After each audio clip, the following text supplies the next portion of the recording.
नमस्कार दोस्तों, मैं अंकुर उपाध्याय स्वागत करता हूं आप सभी का आपके अपने YouTube channel share market analysis में। आज दोस्तों शेयर बाजार के लिए अगर पूरी साल में सबसे इंपॉर्टेंट डे होता है तो वो आज का होता है 1 फरवरी, क्योंकि इस दिन बजट पेश किया जाता है। आज बजट आने वाला है। बजट से रिलेटेड कुछ इंपॉर्टेंट टर्म्स और इंपॉर्टेंट बातें आप सभी के साथ इस वीडियो में कवर करने जा रहा हूं और अगली वीडियो डायरेक्टली आएगी जब बजट स्टार्ट हो चुका होगा। नॉर्मली आप लोग देखते हुए मैं 10:30 वीडियोस स्टार्ट करता हूं, इनफैक्ट सैटरडे संडे तो 11:30 करता हूं, बट आज आपके लिए फर्स्ट वीडियो काफी जल्दी आ रही है और उसके पीछे रीजन है ये इंपॉर्टेंट डे। अब शुरू करते हैं दोस्तों, बजट में क्या होता है, कितने बजे से एक्शन शुरू होगा। तो कल रात जैसा कि मैंने अपनी वीडियो में डिस्कस किया था कि बाजार आई थिंक 3 भाग में ट्रेड करेगा। वो भाग बताना चाहूंगा पहले आपको। 9:15 से 11 बजे तक मार्केट आइदर ऊपर और नीचे जा सकता है, ठीक है, जो नॉर्मल ट्रेड होगा। वैसे गिफ्ट निफ्टी दर्शा रहा है कि लगभग 90 पॉइंट नीचे मार्केट ओपन हो सकता है, लेकिन गिफ्ट निफ्टी 90 पॉइंट जरूर नीचे है, बट प्राइस जो है वो 23,500 के करीब है, जहां पे अपनी क्लोजिंग भी है। तो फ्लैट ओपनिंग हो सकती है, पॉसिबिलिटीज हैं।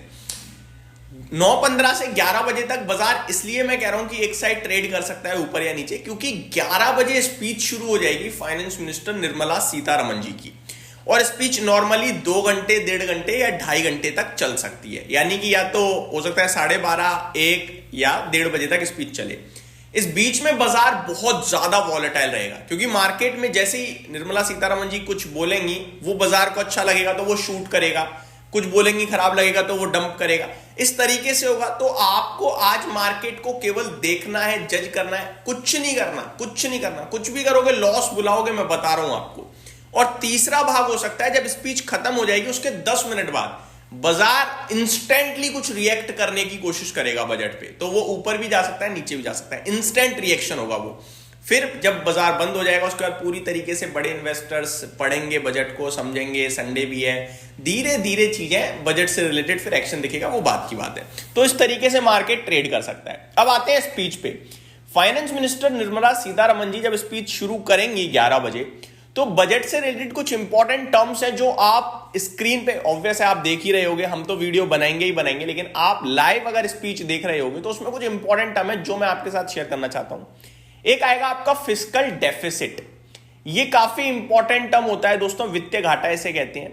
ये वो नंबर होता है जो दर्शा रहा है कि देश में कितना घाटा हो गया, और ये जितना कम हो उतना अच्छा है। और आगे के प्रोजेक्शन सरकार कितना देती है, यानी कितने % का देती है कि हम अगले वित्त वर्ष में इतना फिस्कल डेफिसिट करेंगे और अगले में इतना और इतना इतना ऐसे।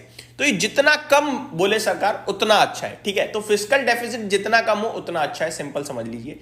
अगर मैं और सिंपल भाषा में कि ये होता क्या है फिस्कल डेफिसिट, तो सरकार जितना खर्चा कर रही है और जितना कमा रही है, इन दोनों के बीच का जो गैप होता है उसको कहते हैं फिस्कल डेफिसिट। यानी खर्चा ज्यादा कर लिया, कमाया कम, तो वो वित्तीय घाटा हो गया, ठीक है। जैसे आप और हम 10 रुपए की चीज बनाई और 12 रुपए लगाए उसे बनाने में, तो 2 रुपए का घाटा कर दिया, तो वैसा फिस्कल डेफिसिट हो गया, ठीक है। आगे ट्रेड डेफिसिट भी होता है दोस्तों। एक ट्रेड डेफिसिट, कितना देश इंपोर्ट कर रहा है और कितना देश एक्सपोर्ट कर रहा है। एक्सपोर्ट यानी बाहर अपने देश से बनाकर भेज रहे हैं, इंपोर्ट यानी बाहर से अंदर ले रहे हैं। तो जितना हम लोग खरीद रहे हैं उसके सामने अगर हमने ज्यादा बेचा है तो वो तो अच्छा है, जो कि नहीं होने वाला है। हमारा हमेशा इंपोर्ट ही ज्यादा होता है अभी के लिए। तो इंपोर्ट जब ज्यादा होता है और एक्सपोर्ट कम होता है, यानी खरीद ज्यादा रहे हैं, भेज कम रहे हैं, इसे कहते हैं ट्रेड डेफिसिट, ठीक है जी। अगला टैक्स से रिलेटेड बड़ा इंपॉर्टेंट रहता है मार्केट को। टैक्स से रिलेटेड बड़ी इंटरेस्टिंगली बाजार देखता है उसे।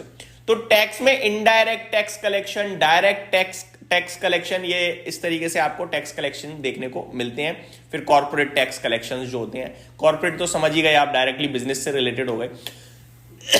डायरेक्ट इनडायरेक्ट में बता दूं मैं आपको, जो हम लोग पे करते हैं, डायरेक्ट मींस की अपने टैक्स पे करते हैं आईटीआर के द्वारा। इनडायरेक्ट यानी कि चाहे वो कोई भी हो, बेचारा 2 साल का बालक भी अगर दुकान पे भेज दो, सामान खरीदने जाएगा तो उसने टैक्स पे कर दिया, क्योंकि सामान पे जीएसटी वगैरह लग गया है, ठीक है। तो वो इनडायरेक्ट टैक्स हो जाता है, जो आपको बताया नहीं जाता, लेकिन आपसे चोरी छुप के ले लिया, आपको पता भी नहीं चला। आप कह रहे हो ठीक है मैं 5 रुपए का बिस्किट ले आया, लेकिन उस पर पता चल रहा है कि टैक्स जा रहा है 1 रुपए।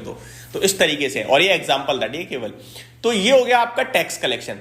दूसरा, शेयर बाजार से related short term capital gain tax, long term capital gain tax, ये लगते हैं, आपको पता ही है। Short term capital gain tax पहले तो आपका 15% था, लेकिन लास्ट बजट में 20% कर दिया।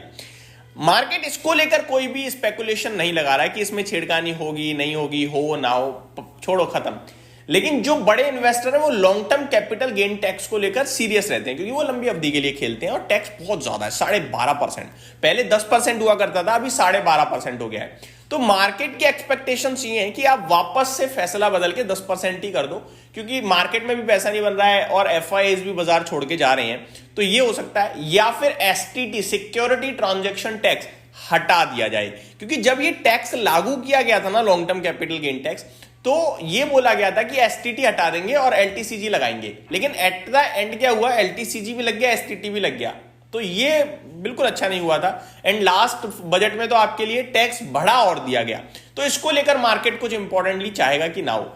लास्ट एंड मोस्ट इंपॉर्टेंट, जो बड़े लंबे समय से बात भी चल रही है कि आपने छोटे लोगों के लिए सब्सिडी वगैरह बहुत कुछ दे दिया, आप बड़े लोगों को बहुत कुछ दे रहे हो, लेकिन मिडिल क्लास बेचारा फंस गया इस जाल में, तो उसके लिए कुछ दो। तो वहां पे ये उम्मीद लगाई जा रही है कि टैक्स स्लैब जो है वो चेंज करी जा सकती है। मार्केट तो ये भी एक्सपेक्ट कर रही है कि 15 लाख तक कोई टैक्स ना हो, बट ये शायद पॉसिबल नहीं होगा। लेकिन टैक्स स्लैब जरूर बदल सकती है। जैसे अभी 7 लाख तक आपको टैक्स नहीं देना पड़ता, उसके बाद बहुत तेजी से 5%, 10%, 15% स्लैब आ जाती है। तो हो सकता है अभी जो 30% का टॉप मोस्ट जो आपका टैक्स पे करते हो आप, वो घटकर 25 हो जाए, मे बी पॉसिबल है। और जो टैक्स स्लैब है वहां 10 लाख तक फ्री हो जाए और 10 से 15 5%। तो इस तरीके से कुछ आ सकता है, और आएगा तो वो बहुत ज्यादा इंपॉर्टेंट होगा। और एक एक करके मैं डिटेल्स भी आपके साथ शेयर करूंगा। लेकिन जब आप लाइव बजट देख रहे होगे तो ये सारी चीजें आप समझ रहे होगे और देख रहे होगे। उम्मीद करते हैं ये budget financial market, Indian economy के लिए अच्छा हो, स्पेशली एफआईआईज के लिए भी अच्छा हो। ये उम्मीद करके हम इस वीडियो को समाप्त करते हैं। अब मिलेंगे थोड़ी देर बाद, लगभग 11, 11:30 या 10:30 बजे फर्स्ट वीडियो आएगी। तो सेकंड वीडियो आएगी, फर्स्ट तो ये होगी, जहां पे हम आप सभी के साथ बजट से रिलेटेड और इंपॉर्टेंट चीजें शेयर करेंगे। बने रहिए चैनल के साथ। Thank you so much for watching this video. Have a great day guys.